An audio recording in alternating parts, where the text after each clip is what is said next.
Washroom मैं बिल्कुल ही clean नहीं कर सकती, वो मुझे बिल्कुल क्लीन करने नहीं आता है।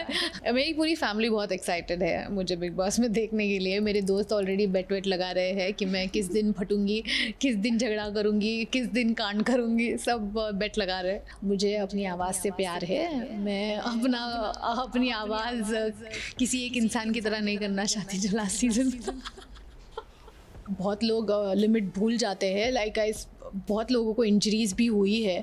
अगर वैसा कुछ होता है then I will make sure that they get it from me as well. जब मेरा मौका आएगा मैं नहीं छोड़ूंगी।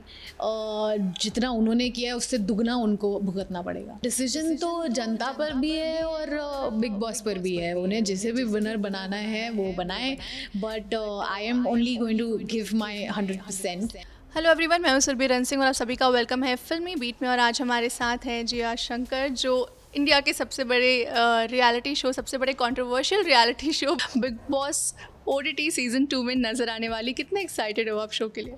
मैं बहुत ज़्यादा एक्साइटेड हूँ बिकॉज़ ये मेरे लिए बहुत ही नई चीज़ है। ये नॉर्मल सेट पर जाकर लाइट्स कैमरा एक्शन नहीं होने वाला है। ये एक्शन है, रोलिंग है, चलते जा रहा है जब तक हम घर में हैं और एलिमिनेट ना हो जाए या तो ट्रॉफी लेकर ना आ जाए।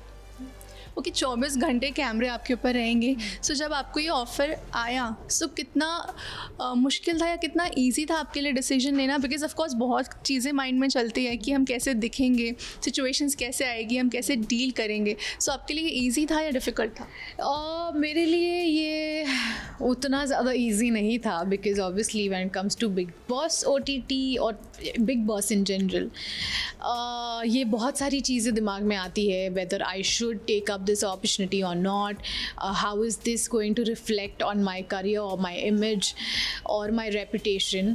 तो मेरे दिमाग में भी ये सारी चीज़ें थी, but I took it in a way that I have to connect with people and this is the best way for people to get to know me. Yeah. In any way, I have no fear whether this will turn out to be something that I will regret. क्योंकि मैं अपने आप को जानती हूँ और जितना मैं अपने आप को जानती हूँ, I know that people will like me the way I am. जैसे कि आपने कहा आपको डर नहीं और आप बहुत कॉन्फिडेंट भी लग रहे हो, बट फिर भी कोई स्ट्रेटजी आपने बनाई है कि ये सिचुएशन आई तो यहाँ पर मुझे ऐसे हैंडल करना है, या फिर किसी भी तरह की कोई स्ट्रेटजी है आपकी शो को लेकर? नॉट रियली, मेरी ऐसी कोई स्ट्रैटेजी है नहीं। I am just going to be myself, क्योंकि ये गेम ही ऐसा है that you can't make any strategies here because you never know what's going to happen, what's next, or how Big Boss is going to वो कौन से twist and turns लाएंगे गेम में। So you never know. Okay, her season में एक अलग personality देखने को मिलती है। कभी कोई स्टाइल आइकॉन मिलता है तो कभी कुछ और। आपने ऐसा कुछ सोचा है कि आपको क्या करना है? वो तो मुझे नहीं पता, शायद स्टाइल आइकॉन तो बन ही जाऊंगी, but other than that there are lot of things I think. वो तो नाम लोग ही मुझे दे देंगे, तो उस पर मैं क्या ही बोलूँ। तो डिपेंड्स, क्योंकि अभी नो मैटर व्हाट आई से, घर में जाने के बाद चीज़ें बहुत अलग होंगी। आई डोंट नो मैं क्या रिएक्ट करूँगी, कैसे हैंडल करूँगी सिचुएशंस, या क्या होगा। I may say something now but I might act very differently when I am in the house. Okay, task के वक्त ये शो खतरों के खिलाड़ी भी बन जाता है। सो इस तरीके के भी टास्क वहाँ पर होते हैं। फिर घर के भी बहुत सारे काम जो हैं, सारे काम करने पड़ते हैं। तो कौन से काम में आप अच्छे हो और कौन से काम में आप सोचते हो आपको बिल्कुल नहीं करना है? वैसे बोलने जाएंगे तो वॉशरूम मैं बिल्कुल ही क्लीन नहीं कर सकती, वो मुझे बिल्कुल क्लीन करने नहीं आता है। अगर चाहिए तो जब मैं यूज़ कर लूँगी तब मैं क्लीन कर दूँगी, बाकी अपना अपना देख ले भाई। वो ड्यूटी ना सबको ही मिलनी चाहिए। तुम जब यूज़ करके आओगे तुम खुद क्लीन करो, वो ड्यूटी आई थिंक सबके लिए होनी चाहिए, वो किसी एक के लिए नहीं होनी चाहिए। जैसे टास्क की बात की तो टास्क में लोग बहुत लिमिट क्रॉस कर देते हैं शो में। अगर आपको ऐसा कोई चांस मिला तो आप क्या करोगे? अगर आपके ऊपर ऐसा अटैक हुआ तो आप कैसे डिफेंड करोगे? It will be tit for tat अगर मेरे साथ कोई इस तरीके से इनह्यूमनली बिहेव करता है टास्क में. आई अंडरस्टैंड टास्क है, लेकिन बहुत लोग लिमिट भूल जाते हैं. लाइक बहुत लोगों को इंजरीज भी हुई है. अगर वैसा कुछ होता है then I will make sure that they get it from me as well. जब मेरा मौका आएगा मैं नहीं छोड़ूंगी. जितना उन्होंने किया है उससे दुगना उनको भुगतना पड़ेगा. ओके सो ये जो दूसरा सीज़न है OTT का, इसे सलमान सर होस्ट करने वाले हैं. इसके बाद से लोगों की एक्साइटमेंट बहुत बढ़ गई है. तो उनके लिए एक्साइटमेंट भी होती है, लेकिन कंटेस्टेंट्स को उनको लेकर डर भी होता है, क्योंकि वो डांटते भी उतना है, वो पसंद भी, और जैसे पसंद करते हैं उसे बहुत पसंद करते हैं, और जैसे ना पसंद करते हैं वो भी क्लियरली दिख जाता है. तो कोई डर है?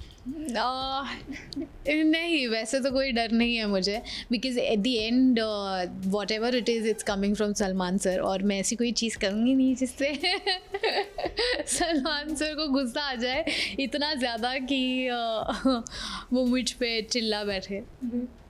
ओके घर में सभी लोग कितने एक्साइटेड हैं आपको बिग बॉस में देखने के लिए? मेरी पूरी फैमिली बहुत एक्साइटेड है मुझे बिग बॉस में देखने के लिए. मेरे दोस्त ऑलरेडी बेट वेट लगा रहे हैं कि मैं किस दिन फटूंगी, किस दिन झगड़ा करूंगी, किस दिन कांड करूंगी, सब बेट लगा रहे हैं. ओके हाँ, ये झगड़ा करने वाली बात आई. तो अगर कोई आपको पोक करता है तो आपको गुस्सा आएगा? आप मतलब कब तक आप चीज़ें हैंडल कर सकती हैं, और कब ऐसा टाइम आता है जब आपको लगेगा कि नहीं अब मुझे चिल्लाना ही पड़ेगा, मुझे इसे डांटना ही पड़ेगा, लड़ना ही पड़ेगा? It all depends on that particular situation. अगर मुझे लग रहा है कि कोई जानबूझ के छोटी सी चीज़ पे, तो उन्हें यहाँ पे बॉटल क्यों रखी, ये बॉटल, ऐसे फालतू में अगर झगड़ा करने लग जाएंगे और चिल्ला रहे हैं, then I don't think it deserves my attention. तो मैं अपने तरीके से हैंडल करूँगी. मैं ये नहीं कह रही हूँ कि मैं चुप बैठ जाऊँगी या मैं बिल्कुल ही उस पर रिएक्ट नहीं करूँगी. I will react but in my वे.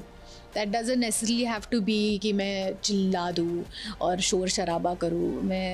मुझे अपनी आवाज़ से प्यार है. मैं अपनी आवाज़ किसी एक इंसान की तरह नहीं करना चाहती जो लास्ट सीजन में. आपने किस पे इशारा किया? मजाक कर रही हूँ यार.